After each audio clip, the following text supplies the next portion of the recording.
अवधूत चिंतन श्री गुरुदेव दत्त श्री स्वामी समर्थ. नमस्कार, मी पूजा. आपल्या चॅनलवर तुम्हा सर्वांचं पुन्हा एकदा खूप खूप मनापासून स्वागत करते.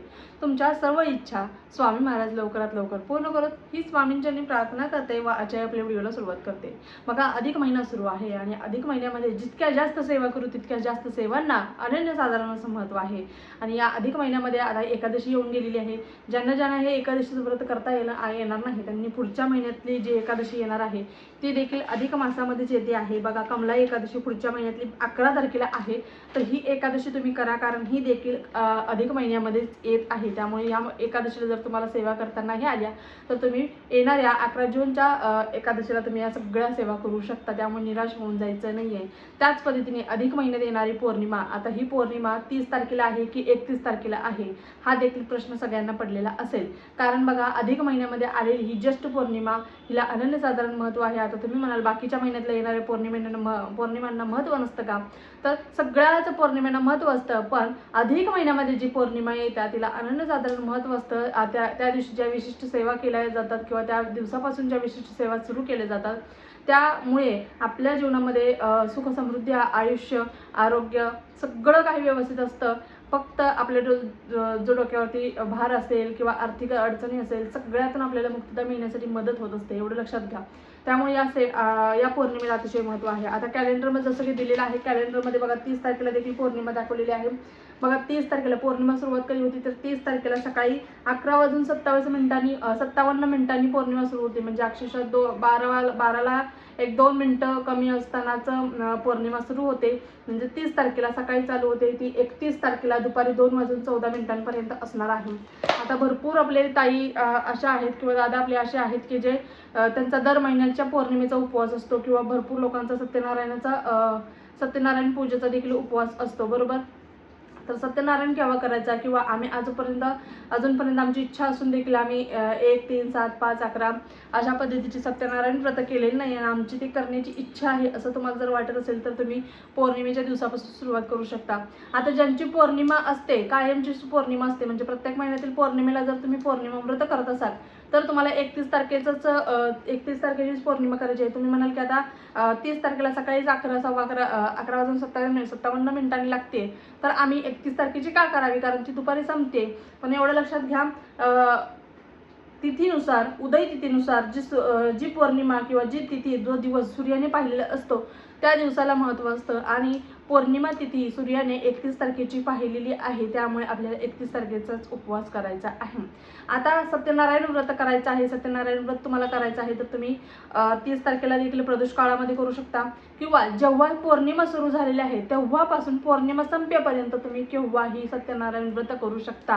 कारण या अधिक मासातील पौर्णिमा अशी आहे, या काळामध्ये संपूर्ण काळच हा खूप महत्त्वाचा आहे, खूप सुंदर आहे, खूप शुभ आहे. जर तुम्हाला नाही जमलं 30ला तर तुम्ही 31 तारखेला दुपारी 2:14 पौर्णिमा आहे तोपर्यंत तुम्ही केव्हाही सत्यनारायण व्रत करू शकता, एवढं लक्षात घ्या.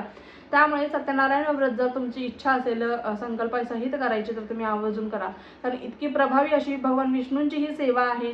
भगवान विष्णू म्हणजे सत्यदेव आहेत, म्हणजे सत्य रूपामध्ये, म्हणजे सत्यदेव म्हणून त्यांनी जी सेवा केलेली आहे. म्हणजे आपण जी त्यांची सेवा करतो आपल्या कशासाठी करतो, आपल्या घरातील दुःखांचा नाश व्हावा, घरातील निगेटिव्हिटी दूर व्हावी, घरामध्ये धन संपत्ती ऐश्वर्याने घर भरून जावं, आरोग्याने आपलं घर भरून जावं, यासाठी सत्यनारायणाची आपण सेवा करत असतो. विष्णूंचंच रूप आहे सगळं. त्यामुळे बघा, भगवान विष्णूंची सेवा करताना कधीही तुम्ही सेवेमध्ये एवढी सेवा करू का तेवढी सेवा करा, अजिबात करू नका. तुम्हाला जर सत्यनारायण व्रत करायचं असेल तर तुम्ही नक्कीच करायला सुरुवात करा असं म्हटलं तरी चालेल. भरपूर लोकांना व्यंकटेश्वर स्तोत्राची देखील सेवा करायची असेल तर तुम्ही पौर्णिमेच्या रात्री 12 वाजल्यापासून देखील सुरुवात करू शकता. आपल्या अधिक महिन्यातील आपल्या आईची ओटी भरायची राहिली असेल, आपल्या कुलदेवीचा कुलधर्म राहिला असेल, कुलदेवीची ओटी भरायची राहिली असेल, घरामध्ये कुलदेवीचा जागर करायचा राहिला असेल, तुमच्या ज्या काही कुलदेवीच्या सेवा आहेत तर मग त्या सेवा तुमचं दुर्गा सप्तशतीचं पठण असो, कुंकुमार्चन असो किंवा अजून कोणत्या तुमच्या सेवा असतील, त्याच पद्धतीने विष्णू याग असेल, अशा पद्धतीच्या भरपूर सेवा आहेत ज्या तुमच्या राहिलेल्या आहेत. आत्तापर्यंत तुम्हाला सेवा करणं शक्य झालं नाही आहे आणि विष्णू याग आवर्जून पौर्णिमेच्या रात्री करायचा आहे. पौर्णिमेच्या दिवशी नक्कीच विष्णू याग म्हणजेच हवन आपल्या घरामध्ये करायला विसरू नका. आपल्या कुलदेवीचा कुलाचार, कुलधर्म करायला विसरू नका. आपल्या आईची ओटी आपल्या आईची ओटी भरायला विसरायची नाही. त्याच पद्धतीने जोडवी वगैरे बदलायची असतील तर तुम्ही आवर्जून या दिवशी देखील बदलू शकता. अशा पद्धतीने तुम्ही नक्कीच अधिक महिन्यातील आपल्या ज्या काही सेवा राहिलेली असतील किंवा एखादं पारायणाला सुरुवात करायची असेल रविवारी तर तुम्ही ते देखील करू शकता. एवढं लक्षात घ्या, कारण अधिक महिना अजून भरपूर आहे, 15-20 दिवसाचा आहे. तर या काळामध्ये तुम्ही तुमच्या ज्या ज्या सेवा राहिलेल्या आहेत त्या सेवा करून घ्यायच्या आहेत. सत्यनारायण व्रत करायचं असेल तर ते देखील करून घ्यायचं आहे. त्याच पद्धतीने आपल्या आईचा कुलाचार वगैरे करायचा राहिला असेल तर आवर्जून करायचं. आणि कुळदेवी आपली रक्षण करते, आपल्या कुळाचं रक्षण करणारी आहे. त्यामुळे आपल्या कुळाचं रक्षण करतेचा मान सन्मान वर्षातून एकदा झालाच पाहिजे. आणि या अधिक महिन्यामध्ये ज्यावेळेस आपण कुलाचार करत असतो त्याला विशेष असं महत्त्व प्राप्त होत असतं. त्यामुळे या महिन्यामधील या पौर्णिमेला, ज्येष्ठ पौर्णिमेला अनन्यसाधारण महत्त्व आहे. त्यामुळे या काळामध्ये या सगळ्या सेवा करायला अजिबात विसरायच्या नाही आहेत.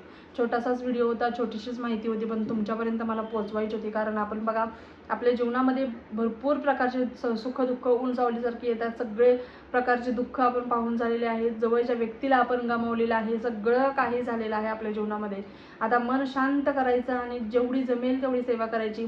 बर्डन येऊन आपल्या अंगावरती हे केलंच पाहिजे ना, असंच झालं पाहिजे असं अजिबात विचार करू नका.